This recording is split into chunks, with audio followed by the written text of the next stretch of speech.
He skipped Billy LaRue, and it's a miss. Morning, everybody. I'm Kevin Ferguson, and I've got Scott Gibbs with me. Scotty, you're not with me, so missing you, bud. Where are you now? Where are you? Yeah, down in West Wales.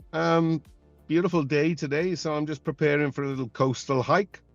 The remnants of summer, I guess. The weather is heading in thick and fast next week, so I'm going to make hay while the sun shines and just get some miles under my belt. Yeah. Yeah, and for the young generation, we're talking about farmers, Scott, we're going to chat about the Springboks, who have won 20 out of the last 25, 80% win record. They've won 5 championship games in a row. 6 would set a record. We've got Eben Etzebeth coming off the bench playing his 127th game, which is an unbelievable achievement. That'll tie him with Victor Matfield. And arguably, Zellerman Mark did a wonderful piece on him a day or two ago. I don't know if you saw that. But when you look at that man's body of work, the only thing that comes to mind is wow, magnificent. There's not enough adjectives to describe this player. Probably one of the best, if not the best, rugby players of all time for South Africa. Oh, for sure. Listen, I wax lyrically about Eben's body of work. It's been significant, stellar. The way that he's done it, it defies science, really, when you look at the size of the human being, his contribution, not only to just the set piece, the scrum and the line out, which if you go back a generation or two, if you kind of dominated that space, the rest was gravy. But the fact is contribution around the field, the clearing of the rucks, the turnovers, his application to the game and his excitement and enthusiasm. And I'll reiterate, nobody's done it better. To be a test centurion and now going into what will be targeting at least 150 test matches. The fact is that he defies logic, is a special human being, not only on the field but off the field, and a real leader when it comes to the physiology of what it takes to be a top class elite rugby athlete nowadays. He has set the benchmark. Well, I absolutely 100% agree. And if I was him, I'd be building X security at home. Because you remember that movie Ted 2? Where Ted's had Pepper's farm. Well, there's a scene with Tom Brady who's also like defies science. And if I was Eben, I'd be very worried about the Australian Rugby Union sneaking into his bedroom, trying to get a sample to stock their talent pool. Because you're right, he defies science. He defies what it means to be a rugby player. And I thought that Nick Mallett and Henneke Meyer waxed lyrical about him. I mean, I don't know anybody that doesn't wax lyrical about him. So congratulations to him on tying the record with Matfield, which he'll no doubt break, God willing, in the next game at home against Argentina. Let me just add a little bit more, just to add some color and some substance, because as a midfielder, as a soft center, as they say, we underestimate. And please hear me now, we underestimate over the last 20 years how much, the level of performance that is required from a tight 5 player. And that is just the engine and the effort it takes to get through a game, and like I keep saying, it's about the game in the minutes, and his contribution has far exceeded many of the others that are, rightfully so, centurions. So you're right, his DNA, there's something there, because he has not only the ferocity and the aggression. to live and exist and breathe and exude that position. But he's also setting a new level and a new standard that those who will follow the younger generation. Obviously, this weekend now with the locks on show is that is the standard, that is the benchmark. You've got to reach it and exceed it. Well, what amazes me, Scott, is when arguably the best lock pairing we ever had in South Africa was Bakkies Botha and Victor Matfield. And I think that Eben is the perfect storm of both those players. He has the finesse and athleticism of a Victor Matfield and the hardness of a Bakkies Botha, which is about as rare as hen's teeth. You know, it really is. It comes along once in a lifetime.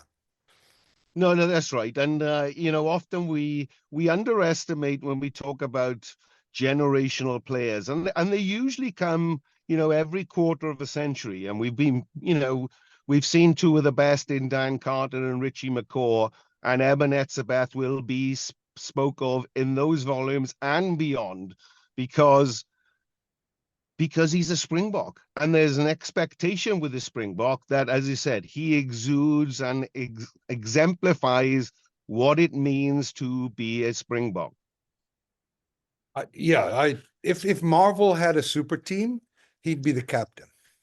Oh, absolutely, yeah. So let's get into. Look, there's a lot to play for. I think that's one of the things that's sort of being missed in the build-up to this thing, and Rassie had a press conference, and it wasn't a glorious press conference, to be honest. Probably had a few bottles of Melbeck the night before, or has come down with something because he wasn't himself. Couldn't name the Argentinian players that Pollard had to get involved and said yes, Pollard, which Pollard knew obviously, and he talked about injuries. He talked about Rassie, and that Rassie had been limping around in practice, and he was, thank God, or he was lucky that we won.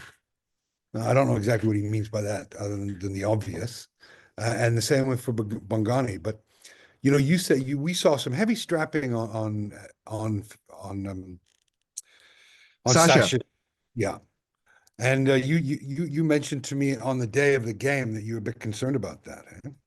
Listen, I don't like my decision makers being heavily strapped. Listen, nowadays they are finely tuned athletes, and there's certain kind of protocols that give the athletes some level of comfort when it comes to strapping, whether it's just to alleviate some hamstring or so on. But when I see zinc oxide, and that's the very hard tape protecting a knee, then I know that's something that isn't quite right. And this goes back to what we said, earlier in the season about having radical transparency and communication with your athletes and with your team. As a brotherhood, you have to be very open, and everything has to be on the table. So, I guess maybe this is just one, an oversight, two, that the left hand is not speaking to the right hand. We know that the Springboks have a phenomenal medical team and a physiotherapy backup there. So you have to put trust in your players.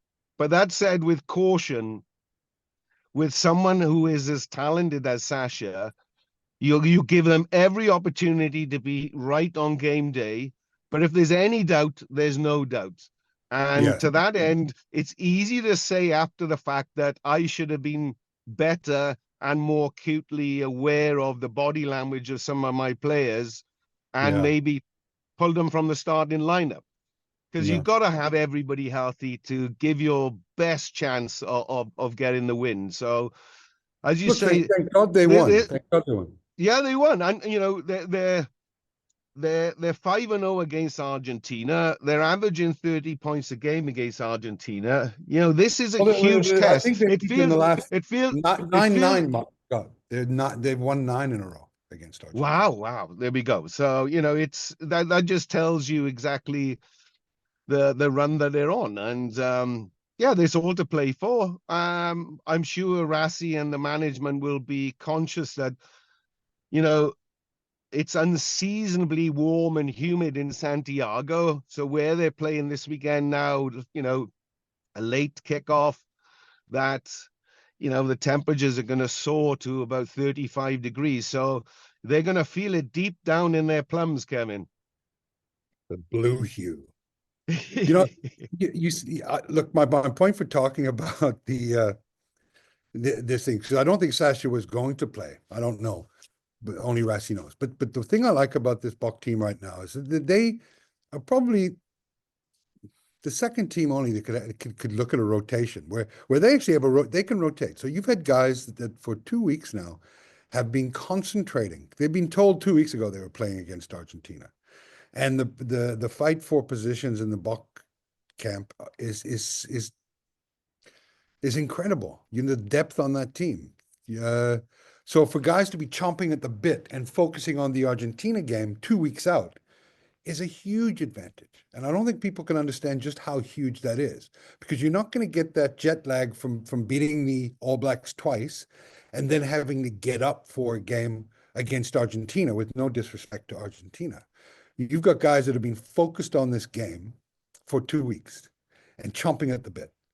So what do you think is going to happen? You're right. It's 37 degrees on Saturday, 15-kilometer-an-hour winds, 41 humidity, pretty ideal rugby conditions.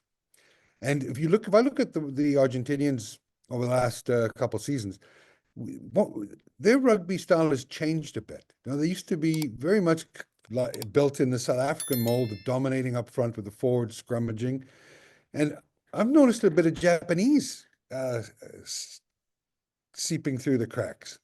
They like to spread the ball. They like to keep it going. And who do you think that sort of approach is going to favor on Saturday? Well, let me start by your first question. Listen, in rugby, players like to have certainty. So knowing the team 2 weeks out gives you the perfect headspace, the perfect lead up and runway to prepare. And of course, you understand who you are playing with inside and outside. You understand the kind of schematics of it. You understand the travel and the routine that goes with that. 10 changes, obviously. I suppose the biggest question we need to ask is that tight five and loosies, that back five of the front eight need to have an enormous shift, because they're relatively inexperienced in individualistic terms. And of course, it needs a collective performance on Saturday to obviously secure the rugby championship. So I think that's all eyes will be on 4, 5, 6, and 7, how harmonious they're going to be. Yeah, ball protection is going to be key, because the last 2 games we've seen that's been the Achilles heel of the Springboks. And certainly Rassie will not be wanting to be trying to close out that game with 6 minutes to go. I think he wants to get to the hour mark and there's clear separation on the scoreboard, so they can return to Nelspruit and really have, a festival and celebration of rugby championship. Going on to the Argentinians, under Felipe Contemporaneous, who was a phenomenal player in his own right, benefited from playing in Europe. Obviously, Leinster, he studied as a doctor and as a consultant surgeon in Dublin. So you can see that within that guise and his professional aspirations outside of rugby, there's an intelligentsia, there's a calmness with him. So I think he has given them an extra dimension, but not without prudence. It has to be one up front. And, we understand that the Argentine pack can be very ruthless when they want to be. So if they get front foot, go forward, good ball in front of a home crowd, then that they got an all-court game, but it has to be met with ferocity. So, and also, that kind of calm understanding the top 3 inches. So I expect Saturday to be an epic test match. I think very high scoring, given the climate, as you say. And it'll come down to the boiler house and the performance of the Boks 4, 5, 6, and 7, how they go about their business in the effort areas, protect the ball. Because if each individual has a stellar game, that not necessarily gets converted into a team game. So, I think the onus will be on the halfbacks again to pepper the corner, make sure that they try and dominate possession, control of the ball, control of the clock. I'm looking forward to this game because you know what? It's all to play for. Yes, the Boks can clinch the rugby championship this weekend. However, Los Pumas, they're still in the fight, Kev. Yeah, They get a bonus point win. They're coming to Nelspruit and to upset the party. So isn't this what we like about the theatre and the tension in the air when we get to international rugby weekends and there's something on the line? it sure is, Scott. And my thoughts are, yes, it's Las Pumas, but let's be honest. Let's be honest with each other here, but 90% win rate for the Boks, 33 wins, 2 losses, and 1 draw. So it doesn't bode well for Argentina. You know, they sure they beat Australia by 40 points, and it's a very, already clickbait and various other things going on that England should replace England that South Africa should play the British and Irish Lions. You know, it's just, that's the level of Australian rugby sunk to. So they lost by 40 points. Again, we talked about it with Argentina when they lost to New Zealand after their upset. Same thing happened with Australia. Conditions were perfect, torrential rain. Australia win, and they'd accomplished what they needed to accomplish, and didn't pitch up for the second game. Well, for the first 30 minutes they did, and then the last 50 minutes, you saw a rampant Argentinian team running in 67 points. I don't think that that's representative of the divide between Australia and Argentina, but I do think there's a big gap here. And when you have South Africa are favored by 9.5 points, meaning that all the people that know say that South Africa should that's the sweet spot for them, 9.5. So well, the pressure clearly is on the Springboks to perform, and let's not get complacent. And that's the biggest challenge that Rassie faces and the players face is complacency. Go looking at the stats, believing in the hype, looking around and going, we just have to turn up and actually, because over the last couple of weekends, we know that we can keep our calm and composure and close out games. But I mean, what we haven't seen so far is a complete performance by this Bok team. Now, that's not because there's been 10 changes here, 10 changes there. It's just the embarrassment of riches and the talent pool that we know and celebrate with the Springboks. The fact is that Los Pumas have nothing to lose. They're at home. They are coming off a huge second half revival against Australia. Yes, Australia are nowhere near the vintage that they should be. But the fact, if there's any complacency, 1% complacency by a few players on the Boks side, that's enough to kind of see a chink in their armor. So they have to turn up and put an almighty first 50, 60 minutes in. Otherwise, they will feel the pressure, because Los Pumas are not going to want to come to Nelspruit and just become second losers. They know that this opportunity on Saturday now is their second test, the leveler. They can take the spoils this weekend and really make that game in Nelspruit, something to behold. So they sure could, but they won't, and I'd be shocked if they did. Though you're right about complacency, but I think that is avoided by the selection of being able to put in 10 new players, or bringing 10 new players and change 10 players. When you get that preparation time, and you spoke about it earlier on, it's crucial, like you said, to guys focused. So those guys will be focusing on this task for 2 weeks. And you've got Pollard, you've got Rassie, you've got a 6-2 bench. So I do see a massive Bok victory here this weekend, but Massive. super massive. I'm seeing 15 plus, winning by 15 plus. I really do. I mean, I think that they keep getting scoreboard pressure. They keep scoring. It could be. I do think it's going to be a very high scoring game. They only release those odds on Fridays or Saturdays. But 9.5. I love this. I love South Africa to win by 10 or more points in this game. Well, listen, they deserve that, and I'm not going to go against the math or the stats or the history. The fact is that, everyone that's played in Argentina knows it's a tough place to go and win. It is a tough place to go and win, and with the conditions as they are, and with the unknown factor as to how that back five is going to perform, if they come away with an A+, then great. Rassie's redeemed his kind of selection.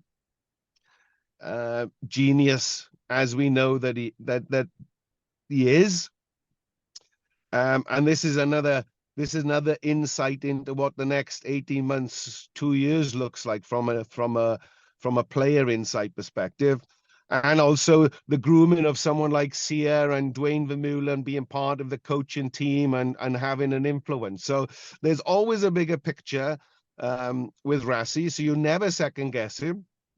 No. That said, I think a lot of those starters need to have big games for sure. And I mean, I know that's a given because that's the responsibility that comes with the jersey.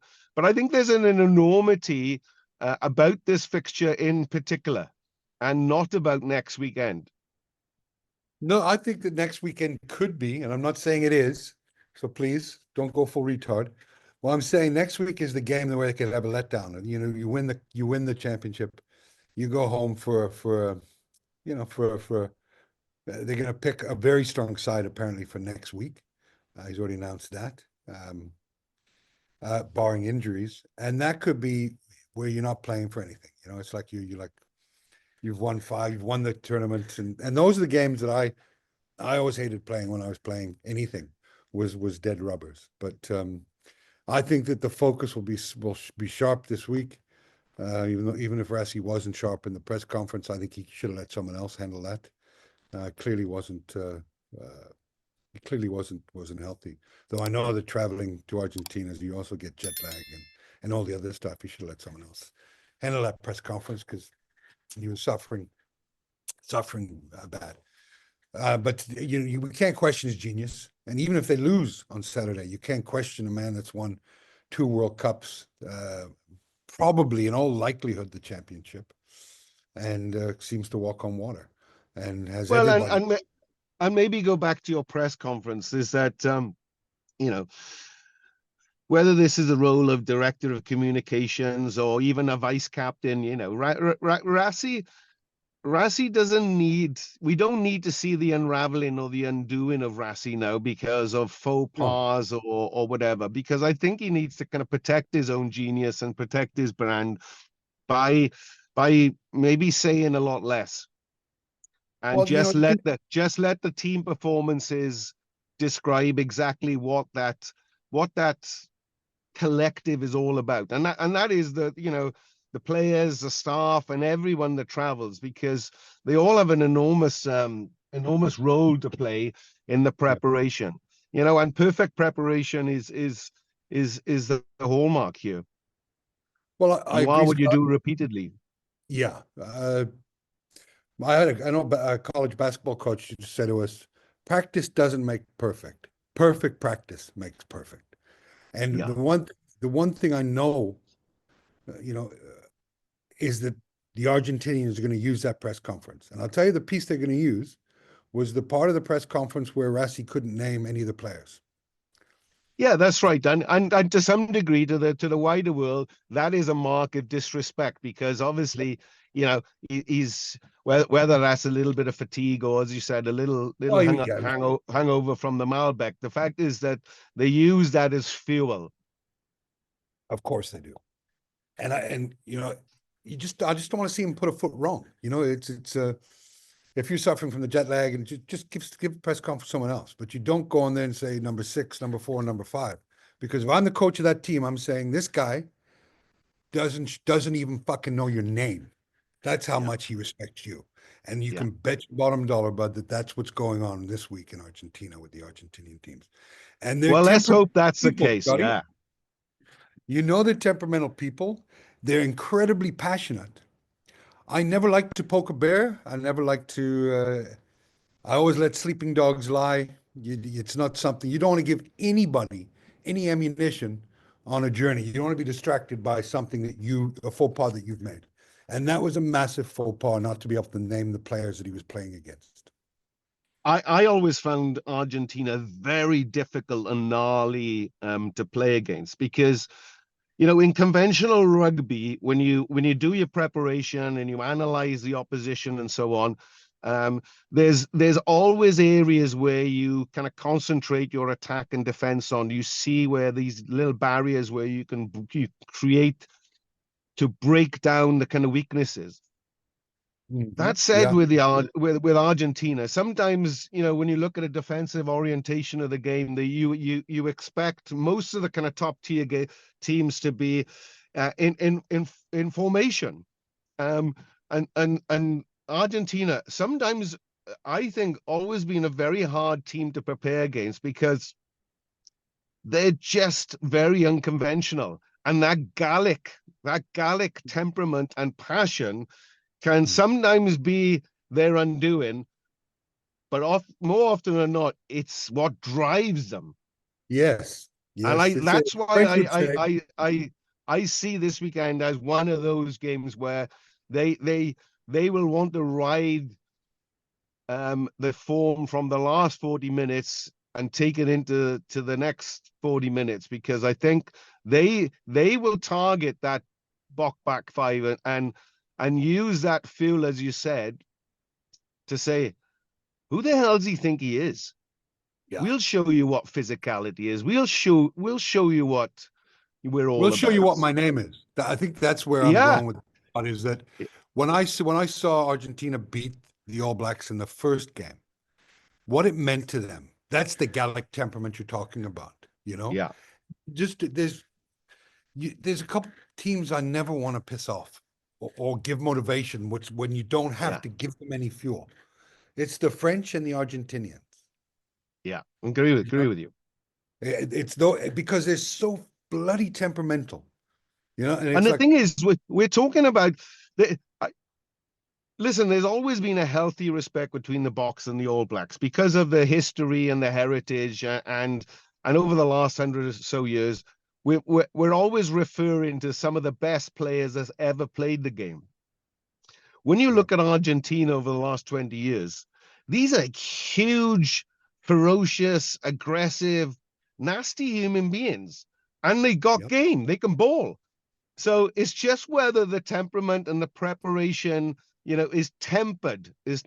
And this is what I'm hoping that we see from a team going forward that's managed and coached by Felipe Contempo, who I have ultimate respect for, because I think he's just a fine coach and an even finer human being.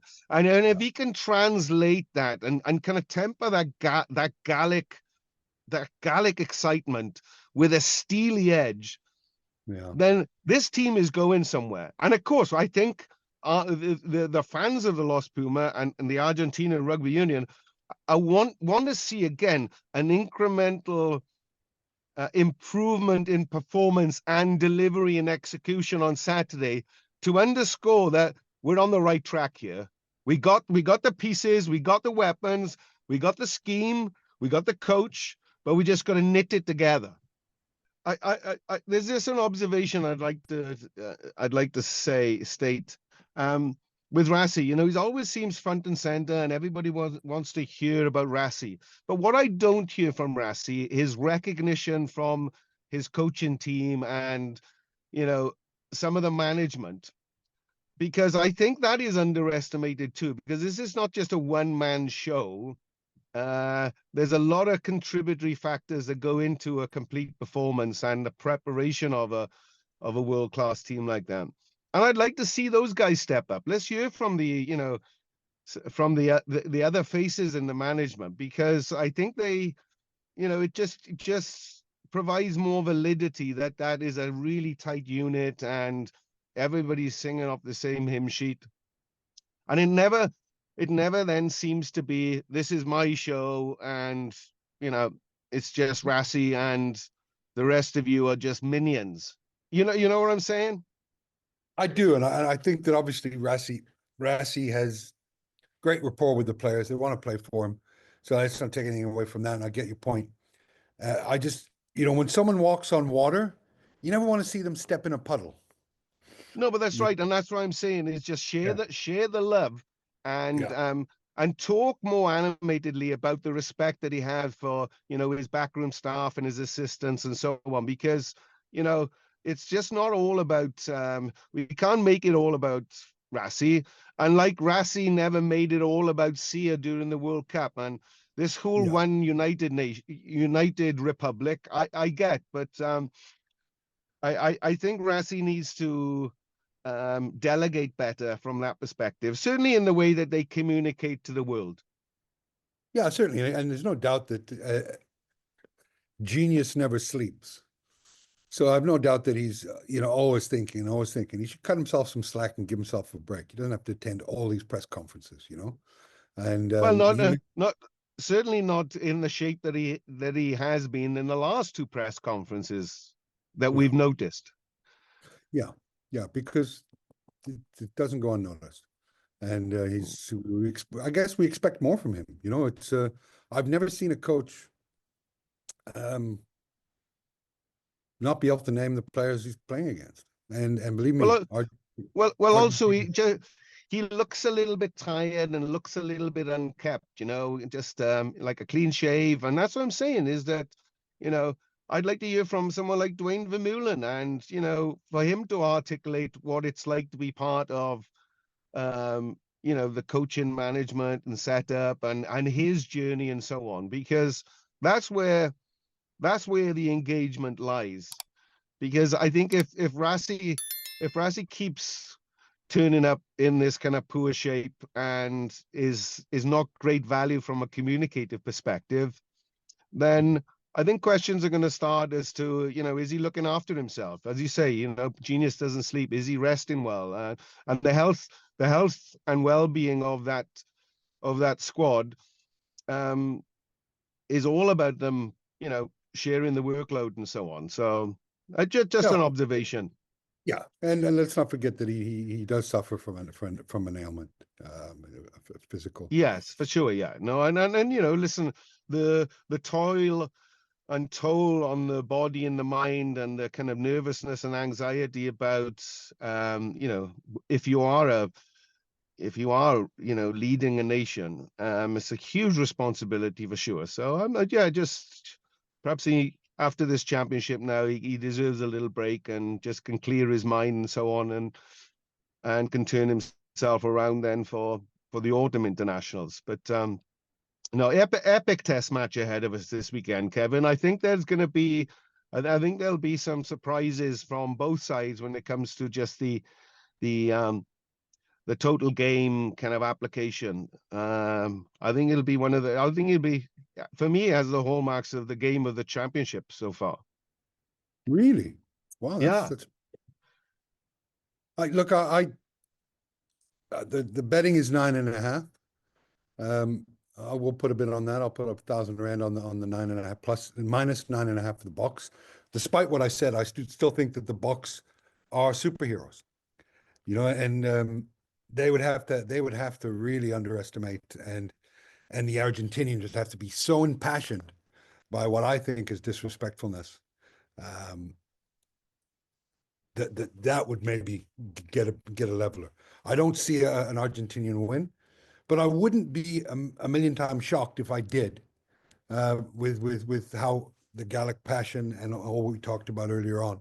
But I do see the Boks winning by 10 or more, and I do see a lot of points in this game. I think that it's going to be a spectacular game to watch.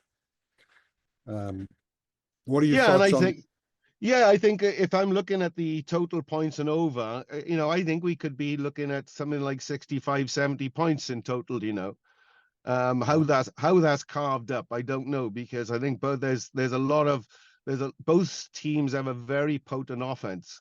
And obviously that's down to the use of the ball and on an opportunity and so on. So yeah, I reckon this could be, well up into the high 60s, maybe even tipping 70 points, and it may be just, and again, I'm not sure about if this is at altitude or not, but the fact is that the weather and the climate is going to play a huge factor in fatigue burn, because playing at 35 degrees, whether it's low humidity or mid humidity, that you've got to put a shift in on Saturday to get the job done, because that's going to take a lot out of both sides. And certainly it does favor, as we know, that you have Eben that comes off the bench, you got Quacker, so game changers, as we know, and Yeah. influencers. Look, it should be fantastic. Congratulations to Eben on his 127th test. Big up for him. Spectacular specimen, human specimen. And I just hope that we haven't poked the bear.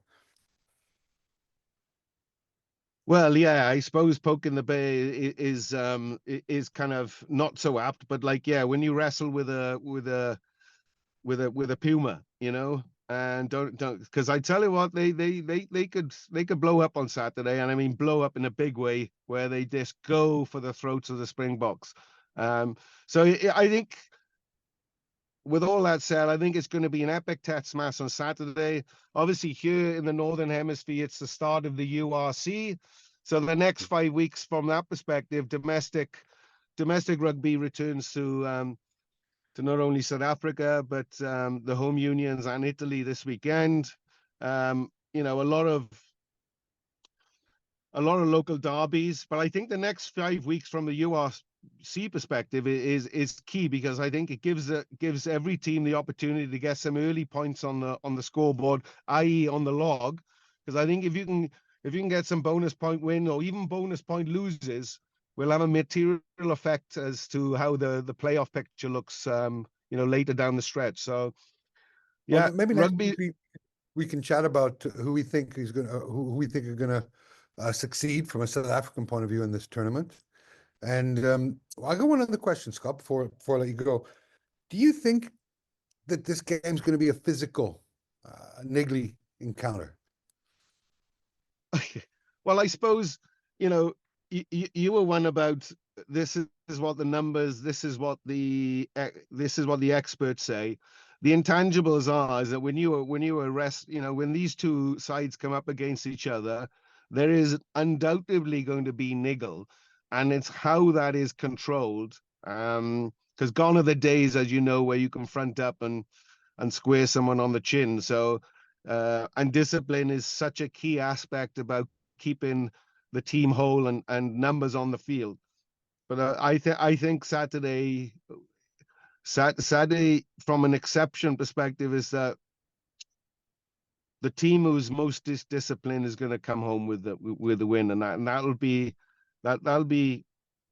It's hard to differentiate, because, as you said, you poked the bear, you've kind of insulted someone's integrity, and the last thing you want to do is start spewing out yellow cards. So I do see a few in this game. I do think there's going to be very physical and maybe even a bit overheated at times. yeah, I think these two going against each other, it'll be overzealous, and that may Well, be they've the had a history, undoing, as haven't you they? They've say. also had a history of it.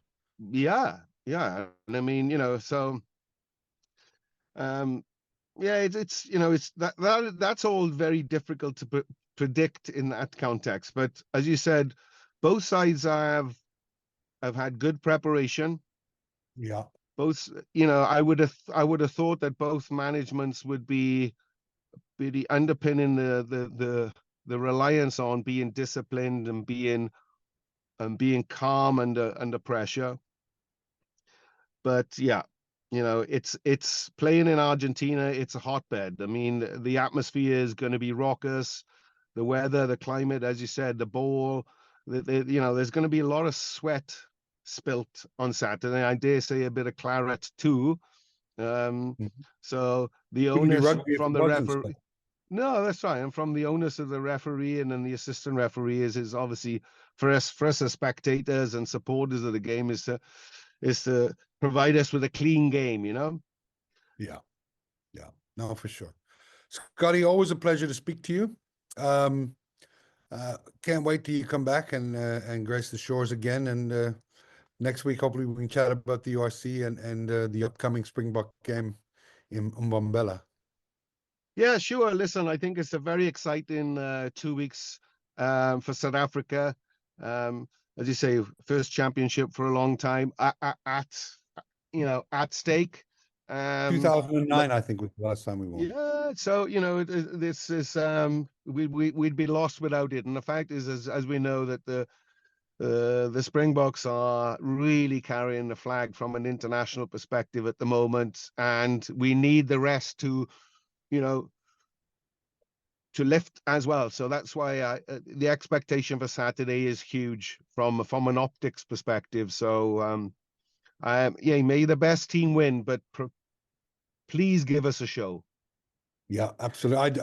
I don't think we'll have to worry about that. And you're right. May the best team win. Good luck to both teams, and a bit more luck to the Springboks from my side. See you, Kev. See you, Scotty. Have a great day, mate. Have a nice Catch you next week. See you, bye. See you, bye-bye. 2, you're good. 11's in the wrong way. 11, yeah. Another carry, but he's skipped Billy LaRue. Good. And it's a bit.